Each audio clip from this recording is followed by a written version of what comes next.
संविधान संशोधन संविधान संशोधन संविधान संशोधन संविधान संशोधन। बीते कुछ दिनों से ये शब्द कानों में ज्यादा ही पड़ रहा है, तो समझ में भी पड़ जाए तो क्या बुरा है। तो क्या है ये संविधान संशोधन यानी कॉन्स्टिट्यूशनल अमेंडमेंट, और कॉन्स्टिट्यूशन जिसे कि भारत का सबसे बड़ा लीगल डॉक्यूमेंट, सर्वोच्च लीगल डॉक्यूमेंट कहते हैं, उसमें बदलाव या अमेंडमेंट्स कैसे किए जाते हैं। तो ऐसा है कि 1946 से 49 के बीच में संविधान का मसौदा या ड्राफ्ट तैयार हो रहा था, और ये काम कर रही थी कॉन्स्टिट्यूएंट असेंबली ऑफ इंडिया, जो नागरिकों के अधिकार, उनकी ड्यूटीज, नेशनल आइडेंटिटी, स्ट्रक्चर, कब, क्यों, क्या, कैसे होना है, ऐसे तमाम तरीके के सवालों पर बात और बहस की जा रही थी, जो कि भारत की पॉलिटिकल और लीगल फ्रेमवर्क को तैयार कर सके और भारत की जो डाइवर्सिफाइड पॉपुलेशन है यानी कि विविधता से भरी आबादी, उनकी ज़रूरतों का ख्याल रख सके।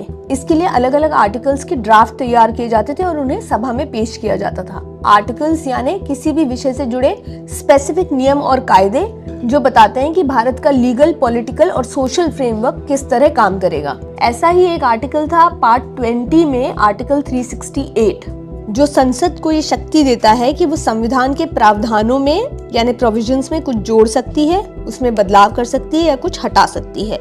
इस आर्टिकल को लाने के पीछे की वजह थी कि असेंबली नहीं चाहती थी भारत में इंट्रोड्यूस हो एक ऐसा संविधान जो कि प्रोग्रेसिव लेजिस्लेशंस ना कर सके, जो सोशल और पॉलिटिकल अनसर्टेनिटीज को जगह न दे, और सबसे जरूरी बात, जो कॉन्स्टिट्यूएंट असेंबली के उस दावे को जस्टिफाई ना कर सके जिसमें कहा गया है कि वो हर वर्ग का प्रतिनिधित्व कर रहा है। लेकिन जितनी आसानी से कहा गया, ये उतना आसान है नहीं। संविधान में संशोधन अलग अलग तरीकों से होते हैं। भारत के संविधान में 3 तरह से संशोधन किए जा सकते हैं। एक सिंपल मेजॉरिटी यानी 50% प्लस 1 का बहुमत, स्पेशल मेजॉरिटी यानी 2/3 मेजॉरिटी और सदन की जो कुल संख्या है उसकी मेजॉरिटी, और तीसरा स्पेशल मेजॉरिटी के साथ कम से कम देश के आधे राज्यों की विधानसभा का बहुमत। घबराइए नहीं, लेट्स सिंप्लीफाई इट। सबसे पहले बात सिंपल मेजॉरिटी की, जिसके बारे में आर्टिकल 4 में लिखा गया है कि नए राज्यों के प्रवेश और स्थापना और मौजूदा राज्यों की सीमाओं, एरिया यानी क्षेत्रफल और नामों से जुड़े हुए बिल को सिंपल मेजॉरिटी से पास कर सकते हैं। इसका सबसे हालिया उदाहरण 2014 में तेलंगाना का गठन है। उस वक्त Andhra Pradesh reorganisation bill 2014 simple majority से पास हुआ था। लेकिन फिर आती स्पेशल मेजॉरिटी की बारी। आर्टिकल 368 में स्पेशल मेजॉरिटी को लेकर 2 तरह के प्रोविजंस हैं। पहले बात करते हैं उन विषयों में संशोधन की जो फंडामेंटल राइट्स या directive principles of state policies और इनके जैसे अन्य जरूरी विषयों से जुड़े हैं।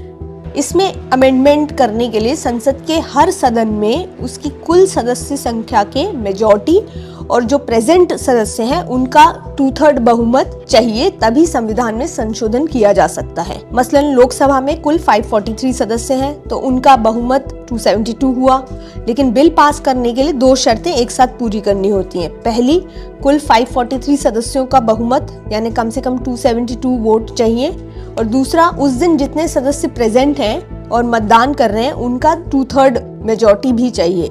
यानी दोनों शर्तें अलग अलग हैं, इन्हें मिलाया नहीं जा सकता, और ऐसा ही राज्यसभा के मामले में भी लागू होगा। लेकिन स्पेशल मेजॉरिटी से जुड़ा एक और प्रावधान भी होता है। ये ऐसे मसलों में संशोधन पर लागू होता है जैसे राष्ट्रपति के चुनाव की प्रक्रिया, सुप्रीम कोर्ट और हाई कोर्ट से जुड़े प्रावधान, संसद और राज्य विधानमंडलों के बीच कानून बनाने की शक्तियों के विभाजन से जुड़े प्रोविजंस, संविधान के 7वें शेड्यूल से जुड़े प्रोविजंस, संसद में राज्यों के प्रतिनिधित्व और खुद आर्टिकल 368 से जुड़े प्रोविजंस। तो ऐसे संशोधन के लिए कम से कम आधे राज्यों की विधानसभाओं से प्रस्ताव को पारित करना जरूरी है। बीते दिनों लोकसभा में पेश किया गया डिलिमिटेशन और महिला आरक्षण कानून में संशोधन से जुड़ा बिल पास नहीं हो सका। इससे पास होने के लिए आर्टिकल 368 के तहत संशोधन के लिए दी गई दूसरी प्रक्रिया को फॉलो करना पड़ता। यानी अगर ये बिल लोकसभा और राज्यसभा में 2/3 बहुमत से पास हो भी जाता तो इसे कम से कम देश के आधे राज्यों की विधानसभाओं से भी पास कराना जरूरी होता। इस सारे प्रोसेस के बाद इस संशोधन बिल को राष्ट्रपति के पास भेजा जाता है, और जब वो इस पे साइन करते हैं उसके बाद ही इसे कंप्लीट माना जाता है, अदरवाइज बैक टू सदन। इन सब के अलावा एक जरूरी बात, संविधान संशोधन का अधिकार मिलने का मतलब ये नहीं है कि सरकारें या पार्टियां जब मन चाहा तब संविधान में संशोधन करने लग गई।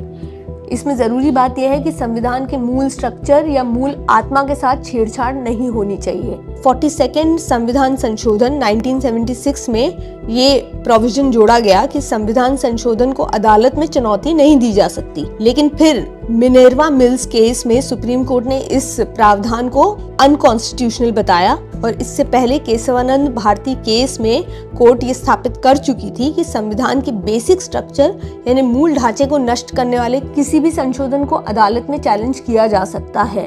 तो ऐसा नहीं है कि संविधान संशोधन अपनी मर्जी का मालिक है, वो भी जुडिशियल रिव्यू के दायरे में आता है।